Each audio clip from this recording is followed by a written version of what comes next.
Hey guys, welcome back to my channel. My name is Bree if you are new here. And I, for the past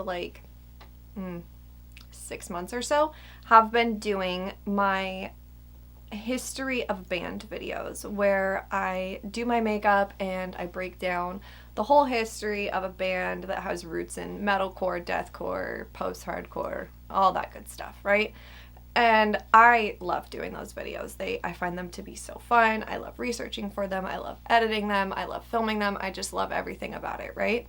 There is one part of it that always kind of upsets me. And it's that I do these videos and then a month later, 2 months later, 3 months later, the band releases something new or just something happens in the scene, right? And I've already done my video and I've kind of flip-flopped back and forth. How do I want to do this? You know, do I want to a year later do like a history of Sleep Token update or something like that? But then I kind of had this little light bulb moment and I thought that it could be fun, and you guys can let me know if you guys also find this fun, to at the very beginning of every month do a video where I give you guys news, music news, new music, all of that good stuff, my thoughts on everything as well. So at the beginning of every month, I talk about what happened in the month before that. So welcome to my monthly music news.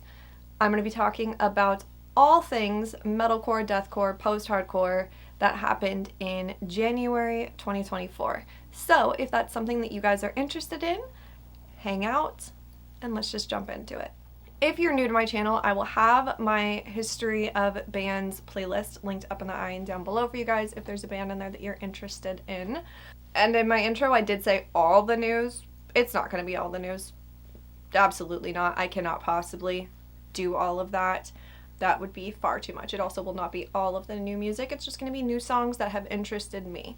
So, but you know, just some highlights, some highlights of things, particularly mostly focusing on bands that I have talked about or am planning to talk about. So the very first piece of news is definitely the oldest piece of news in this video, and was kind of the catalyst for this video. Jordan Fish has left Bring Me the Horizon. Old news at this point, right? That happened at the end of December. It's the beginning of February. However, I just want to point out, I literally filmed that video, my history of Bring Me the Horizon video. I wrote the script, I filmed it, and then while I was in the process of editing it, Jordan left the band. So I had to put a little like black screen, like a little update in the middle of the video, and I was like, there's got to be a better way to do this. And so that's kind of the catalyst for these videos, right? But Jordan has left Bring Me the Horizon. It's a very polarizing topic within the Bring Me the Horizon fan base. There's a lot of people out there who seem to think that Bring Me the Horizon will not be as successful without Jordan in the band. We're just gonna have to wait and see. I'm of the belief that all of the band is incredibly successful and Ollie is a musical genius. So I don't foresee Bring Me the Horizon really changing that much. There wasn't really too much information behind his departure. It didn't seem like it was the most amicable split, at least just kind of based on how little information there was and just kind of the way it was all kind of worded just felt very not amicable. It wasn't a happy split. It wasn't a, you know, I'm going to be with my family kind of split. I know that he did. That is part of the reason, is to go spend more time with his family. And a follow-up for that is within the last few weeks, it has been announced that Jordan is in the studio with Spiritbox. So he is still working on music. You're still going to get to hear his musical prowess, but now it's with Spiritbox. Whether that is just for one song, whether he is significantly more involved with Spiritbox, whether he's just working on production, it hasn't really been said. It was just in an Instagram story that he was in the studio with Spiritbox. I'm going to talk about Kool-Aid in my new music section of this video, but following the release of the song, Ollie did post on Instagram with a little update about Posthuman Next Gen, saying that there is plans to release it in, I believe, the summer of this year, but he just wanted to add a little bit more. He wanted to make sure that there was some songs on the album, EP, however they plan to arrange it this time, that we haven't heard yet, that aren't singles. So they are still in the studio working on it. They're still perfecting it, but it is going to be coming this year, allegedly. Jumping over to Bad Omens news, because it was a very newsworthy month for Bad Omens as well. On top of their very successful tour with Bring Me the Horizon in the UK, they're now touring the rest of Europe with Poppy, but they've had some other newsworthy updates. Noah was on the cover of the Metal Hammer magazine for the month of February, and in the interview, he talked about why he had recently deleted all of his social media. So now this came out prior to their kind of announcement for what was happening towards the end of the month. But Noah has gone on record and talked about why he deleted all of his personal social media accounts, with the biggest thing just basically being that he didn't love seeing his face all the time, just all over social media. And he was incredibly bothered by some fans finding baby pictures of him from distant relatives' Facebook accounts and basically making thirst traps, starting out with him as a baby and then him as a grown man, and it is so incredibly creepy, and likening it to how that would be if he, as a man, were to have done the same thing about a female artist. Lola, baby, I'm busy. I know you want to play with your string, but I'm busy. And now, to be fair, Noah wasn't active on his social medias. He hasn't been for years, so it's not really a surprise that he decided to delete them. I am very glad that he is vocally and publicly attempting to set boundaries with some of the crazier side of his fan base. I specifically say his fan base because these are definitely Bad Omens fans that really only care about Noah and not the rest of the band, not the music. They just care about Noah. In other Bad Omens news, they have been nominated for the iHeartRadio Best New Artist in the Alt Rock category, among other artists such as Hardy, Jelly Roll, Lovejoy, and Noah Kahan. So massive, massive nomination for them. So proud of them, so happy for them. In other, slightly random news, Johnny Craig has announced that he is starting a new band. He made this announcement on Instagram by talking about music videos that he was in the process of filming. There hasn't been a name announced, no song announcements, no release dates, nothing like that. Just that he was filming music videos and he was going to be starting a new band. So I guess we can all place our bets on how long that will last. I hope, for the sake of everyone involved in his life and everyone involved in his band, that things stay on the right track for him. I won't hold my breath. See how it goes, won't we? All right, let's talk about the Sleep Token news, because that is arguably some of the biggest news that has come out of the month of January. Someone, not a fan, not going to call them a fan, they're definitely not a fan, because that's not fucking fan behavior, decided that it would be appropriate to hunt down Three's private information and purchase his fucking birth certificate and post it online for everyone to see. The internet is rather split. I know myself personally, despite being tossed personal information about the band during my research on the history of them, I never ended up on the side of TikTok, for example, that had the band's personal pictures or their names or anything like that post doxing. Whereas other people in my life, unfortunately, did end up on that side. So the internet's very split regarding who has seen it and who hasn't. On the bright side, though, one thing that the internet is not split on is the fact that this was absolutely disgusting behavior and was wildly inappropriate to do and just generally not okay. There's been a few outliers of, this is what fame will do, this, you should have expected this, blah, blah, blah. But for the most part, everyone has been incredibly empathetic towards Three and the rest of the band regarding the whole situation. As far as I am aware, the band is aware who did it and legal action is being taken, thankfully. But in the aftermath of the doxing, the band did start slowly wiping all of their social medias. They didn't wipe their Twitter, but nobody really wipes Twitter these days, you know? Instagram. They wiped their Instagram accounts.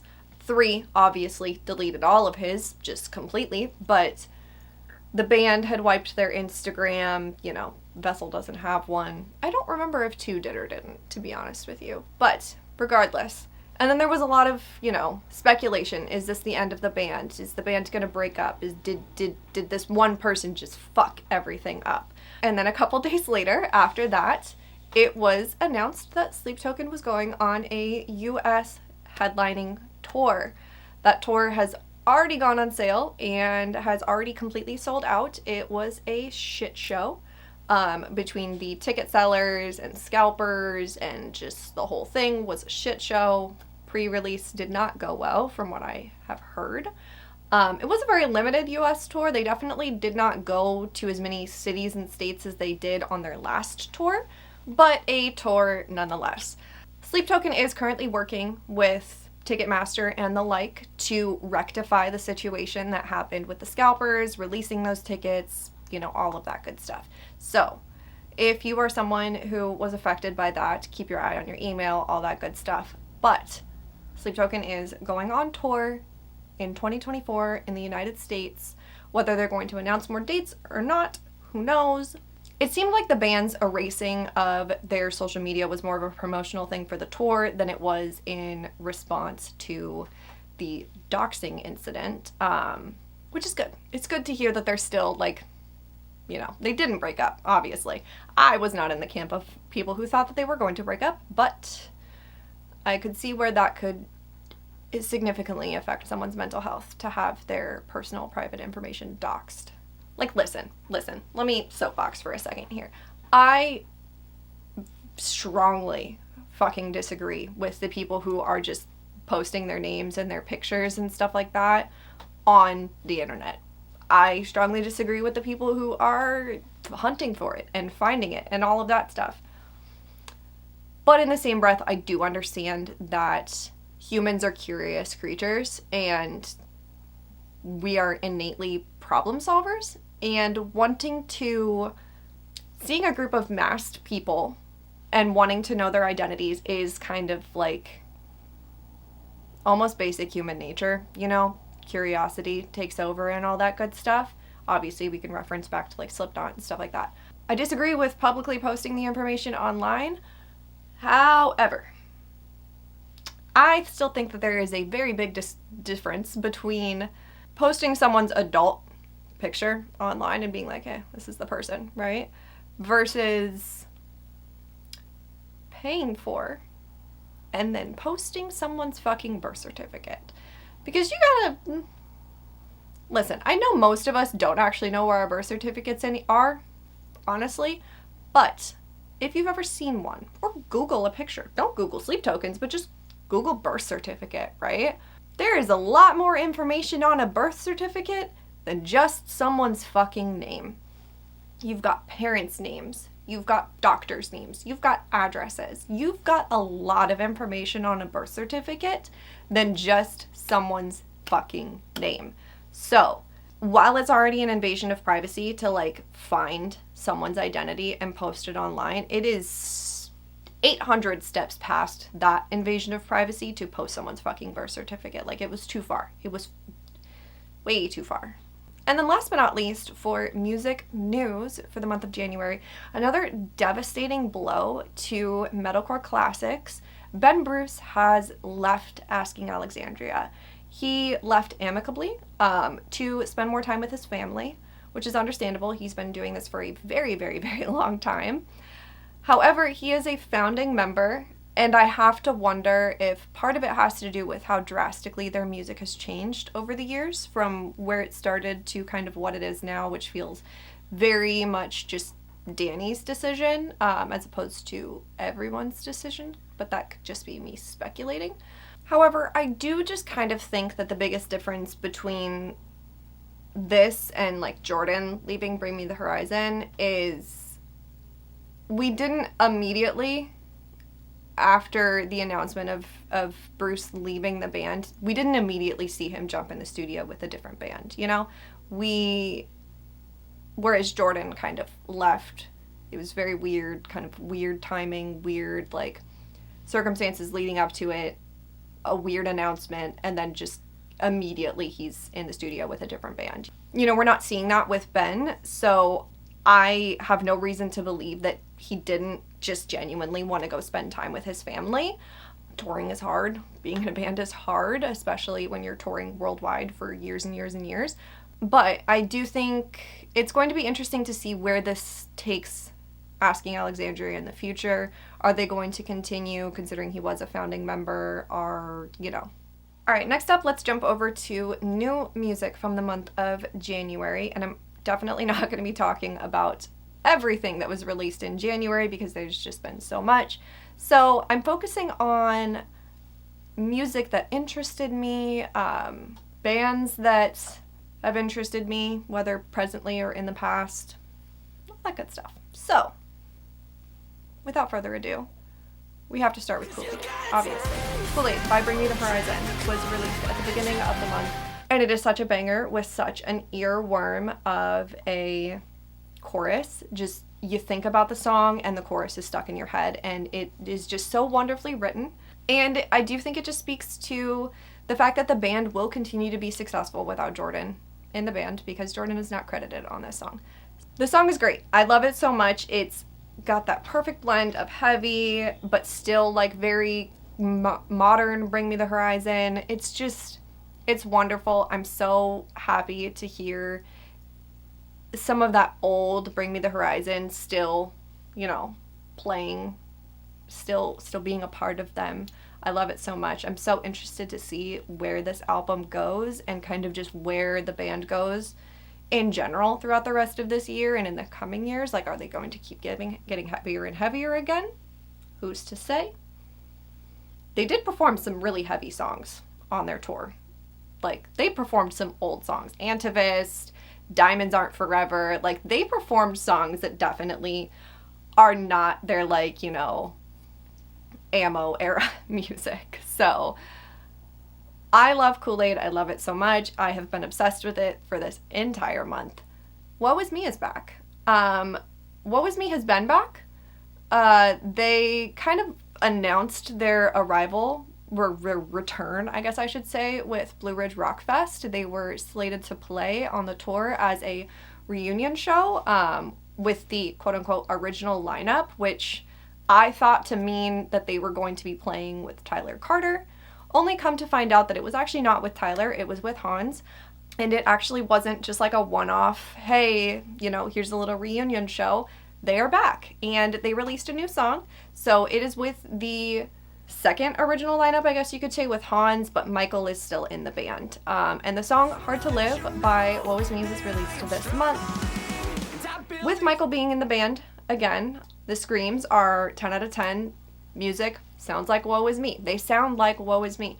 I personally am not a fan of the vocals. I don't know, there was just something about the production on them that just like didn't mesh with my ears, I guess I could say. It's fine. It was a fine song. Wasn't really anything to write home about. It was only really notable because Woe Is Me came back, and I have my own personal beef about the fact that they slated the return as the original lineup when that clearly is not the original lineup, because that would have included Tyler Carter. Next up, on the very heavy end of the spectrum, Brand of Sacrifice released their new song, Purge. It is a fucking banger. Super heavy, just great vocals, great production, great instrumentals, just all around a great song. It sounds like Brand of Sacrifice, so if you're someone who likes them, or if you're someone that likes deathcore, you will definitely love the new song. Next up, Issues has released a song. Now, I don't know if this is their final release, because I know they just did their final tour or their farewell show or something of the sort, but they did release the song Since I Lost You, featuring Skylar Accord on vocals, which is their bassist, but he is individually credited as he does make his own music. Myself personally, the instrumentals sound like Issues. I'm not sure if this was a track that maybe they already had recorded and they just had it sitting in the vault and they wanted to release one last thing, so Skylar did vocals for it. I'm not really 100% sure. Vocally, I think Skylar is an amazing vocalist. He has a wonderful voice. He sounds phenomenal. I don't personally think that the vocal tracks for this song really match. Again, I think he has a great voice. I think he sounds like he should be singing like Christmas songs. Like, that's the kind of voice he has. It's a very soothing, kind of jazzy, just, I don't know, something about it just didn't really vibe with the instrumentals to me personally. He sounded great, the instrumentals sounded great, I just don't think they sounded great together, but that's my own personal opinion. If you love the song, comment down below, let me know. The Plot and You has released their song Closure, which is probably one of the softest songs I've heard from them in a long time. I am of the personal belief that I feel like if TikTok gets a hold of this song, it could absolutely send them up to the stratosphere. It's a very TikTok-y style song, very a la like Just Pretend. Great song. The Plot and You confuses the absolute hell out of me. I'm going to be so completely honest with you, it just confuses me. It felt like The Plot and You was like their heavy self, right? And then you had Landon go and do his solo stuff, which was no screams, just singing. And then at some point they've switched, and The Plot and You was far more singing, less screams, and Landon's solo stuff was very like heavy, just like songs, right? And then they've kind of found this like match in the middle. That's been great. It's been great for them. I think Landon has a great singing voice, so I'm happy that he's playing more into it. This song has absolutely no screams in it whatsoever. It's definitely, like I said, a much more softer song than they usually release, but it's a great song, and I actually really did enjoy it. Next up is a band that I am kind of embarrassed to admit that I had never listened to before until they came up on my Spotify release radar, and that is Landmarks.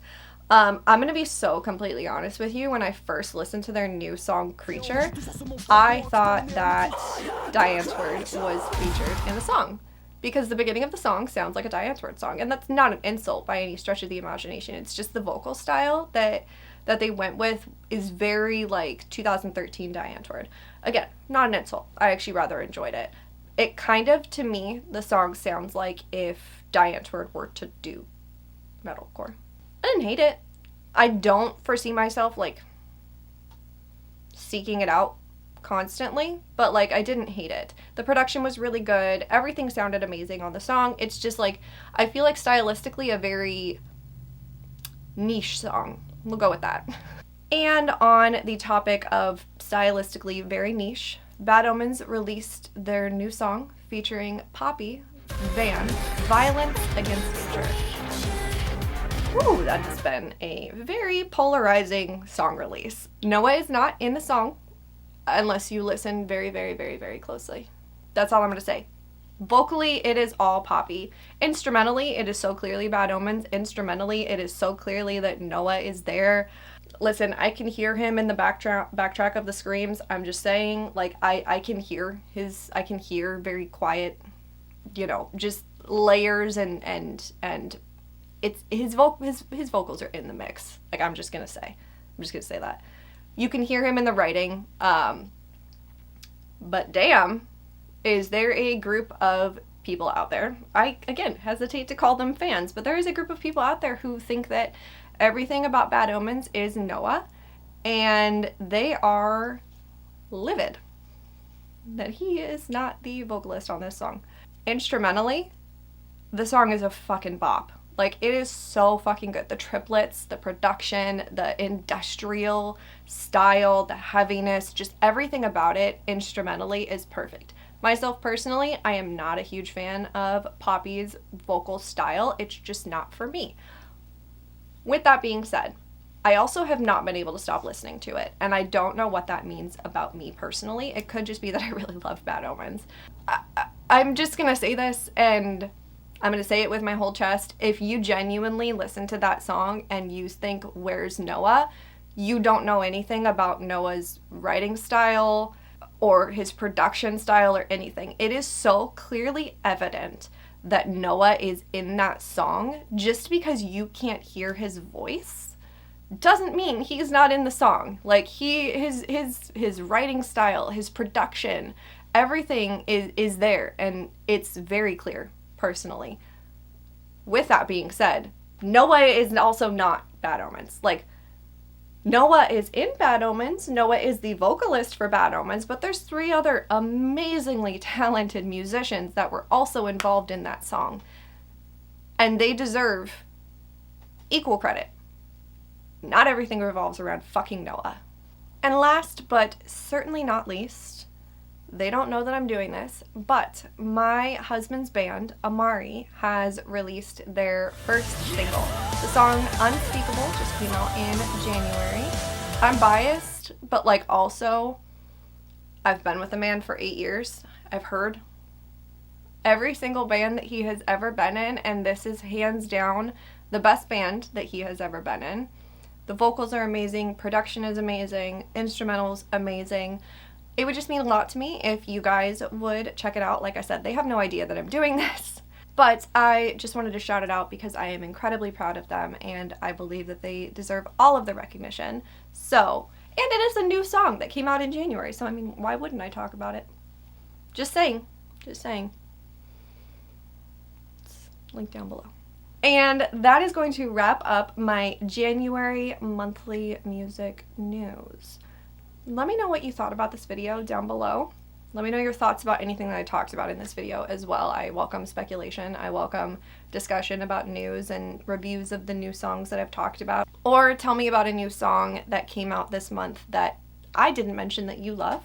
I love new music. Obviously, predominantly, I am a beauty channel. I dabble into the topic of music. As much as I would love to make this like a weekly thing where like I'm much more up to date on the news, I just don't see that being currently feasible for me. I don't think that that would really work with the rest of my content, but I don't know, just like being so much more in tuned with like the music scene right now. I've been loving it, you know, researching the bands for history of the bands, but then also like really keeping up with new music releases, really keeping up with like news that's going on within the industry has just been so interesting to me and I love it so much. And I hope that you guys also enjoyed this video. And if you do, I'll do another one next month. And if you keep enjoying it, I will keep doing these videos. And like I said, if it becomes more feasible that I can do these more often, then I absolutely will. But at this moment in time, once a month is what I got. So, yeah. Like I said, comment down below, let me know what you think of this video, let me know what you think about anything that I said in today's video. Please subscribe if you have not already, it would mean the world to me. Like this video, ring the bell, do all the things. I hope that you guys have an awesome, awesome day. I'll see you guys in my next one. Bye!